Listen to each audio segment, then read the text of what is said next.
बात सुन लो इस बहन की। बद से बदतरीन हालात हो रहे हिंदुस्तान के अंडर बीजेपी गवर्नमेंट। वॉर रुकवा दी पापा, चीन को म्याऊं म्याऊं करवा दिया, विश्व गुरु बना दिया, सुपर पावर बना दिया और जीडीपी ने आसमान फाड़ दिया।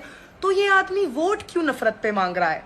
इतनी शर्म की बात है कि इनके 10 साल की सरकार के बाद भी जब तुम लोग सोचते हो कि शायद ये आदमी डेवलपमेंट पे बात करेगा तो ये कहता है कि ऑपोजिशन मटन खा रहा है। जब तुम सोचते हो कि शायद ये महंगाई के बारे में बात करेगा तब ये तुम्हें मंगलसूत्र का डर दिखा रहा है। जब तुम सोचते हो कि यार अब ये भूखमरी और गरीबी में तो बात कर ही सकता है तो ये वही घिसी पिटी हिंदू मुसलमान वाली स्पीच तुम्हारे को लाके दे देता है। और शायद तुम सोचते हो कि अब ये बेरोजगारी के बारे में बात करेगा तो ये सीए एनआरसी में अब्दुल का डर दिखा देता है। अब्दुल को गाली देने से रमेश को भी घंटा फायदा नहीं हो रहा है गाइस।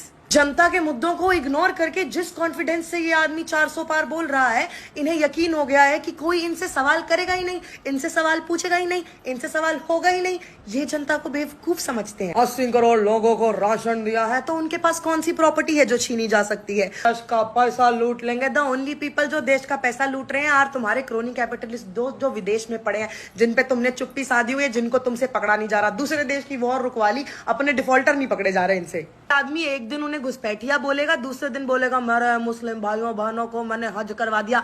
पीएम तुम्हारे प्रॉब्लम्स के बारे में बात करना चाहता नहीं है। गोदी मीडिया तुम्हारी प्रॉब्लम्स के बारे में बात करेगी नहीं। ऑपोजिशन की जिंदगी में खुद इतनी प्रॉब्लम्स है कि वो बेचारे करें तो करें क्या, बोले तो बोले क्या।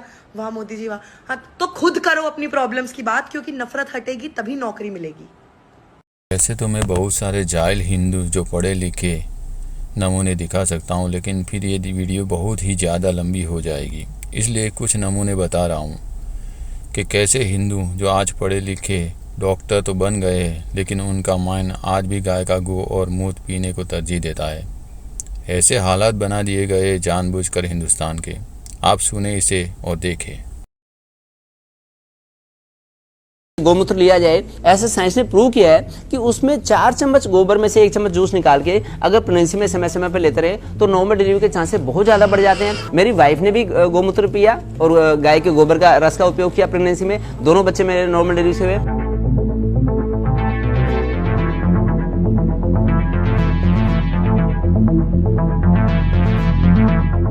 अगर गाय के गोबर की हम बात करें तो इसमें विटामिन B12 प्रचुर मात्रा में पाई जाती है। विटामिन B12 हमें रेडिएशन से बचाती है। आजकल मोबाइल का रेडिएशन, एसी का रेडिएशन, फ्रिज का रेडिएशन, इन रेडिएशन से बाल झड़ते हैं जल्दी, स्किन में झुर्रियां पड़ती हैं, काली झाइयां होती हैं और फिर फंगल इन्फेक्शन सोरियासिस के चांसेस बढ़ते हैं। इनफर्टिलिटी तक हो सकती है, कब्ज की शिकायत तक हो सकती है। तो हमें रेडिएशन से बचाने के लिए अगर विटामिन B12 हमें प्राकृतिक संसाधनों से मिलती है तो हम क्यों ना उसका उपयोग करें।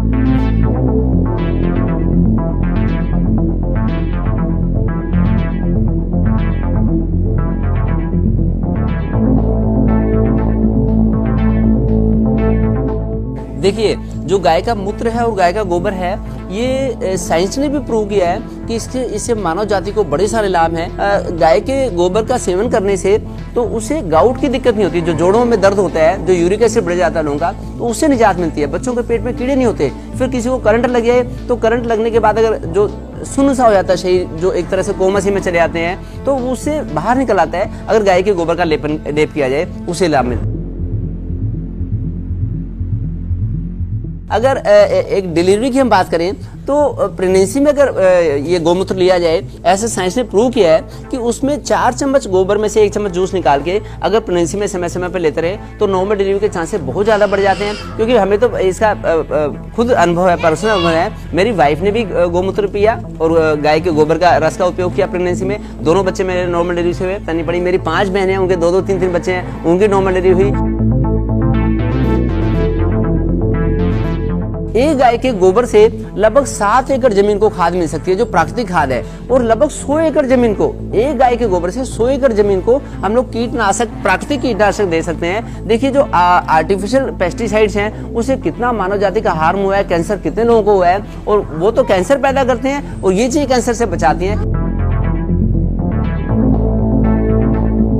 मैं पिछले 15 साल से मच्छरदानी में सोता हूँ। गर्मियों में जितनी मर्जी गर्मियों में पंखा नहीं चलाता, एसी नहीं चलाता, कूलर नहीं चलाता, बॉडी में एसिड नहीं बनता। एकादशी के व्रत वाले दिन हम थोड़ा सा गाय के गोबर का सेवन करते हैं।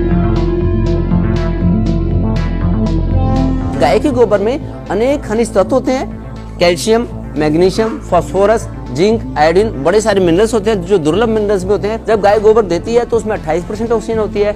जब गाय के गोबर के उपले बना लेते हैं तो 45% उसमें ऑक्सीजन होती है। तो इसका जरूर उपयोग करें और सब लोग इसका लाभ उठाएं। अभी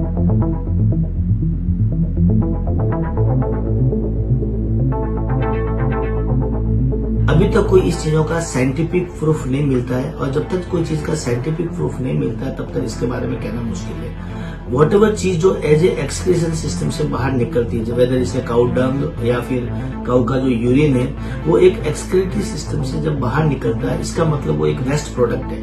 और वेस्ट प्रोडक्ट अगर वो यूजफुल होता तो डेफिनेटली बॉडी में रहता, कहीं यूज आता, बट मुझे नहीं लगता कि वो ह्यूमन बीइंग के लिए किसी तरीके से फायदेमंद है। लेकिन यस, ये एक रिसर्च का विषय है।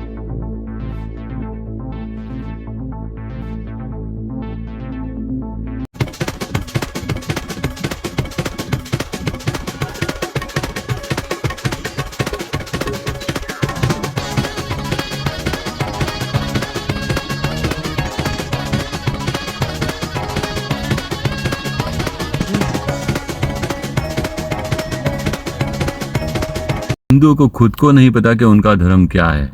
डॉक्टर जाकिर नायक ने उन्हें बताया कि सनातन धर्म एक धर्म है, वरना हिंदू को ये पता ही नहीं था हिंदू नाम का कोई धर्म है ही नहीं।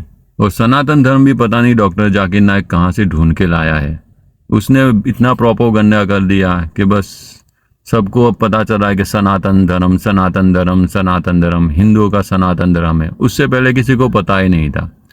कोई कीड़े मकोड़ों को पूछता है, कोई चूहे बिल्ली को पूछता है, कोई हाथी को पूछता है, कोई लक्ष्मी को पूछता है, कोई पार्वती है। पता नहीं किस प्रकार के ये भगवान है इन लोगों के। उन्हें समझना चाहिए कि रियल में क्या ये भगवान है भी कि नहीं।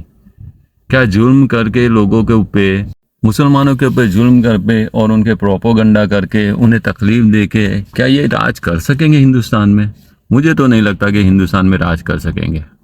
बल्कि जिस तरह के हालात बनाए जा रहे हैं, मुझे तो लग रहा है कि हिंदुस्तान में सिविल वॉर की तरफ जा रहा है।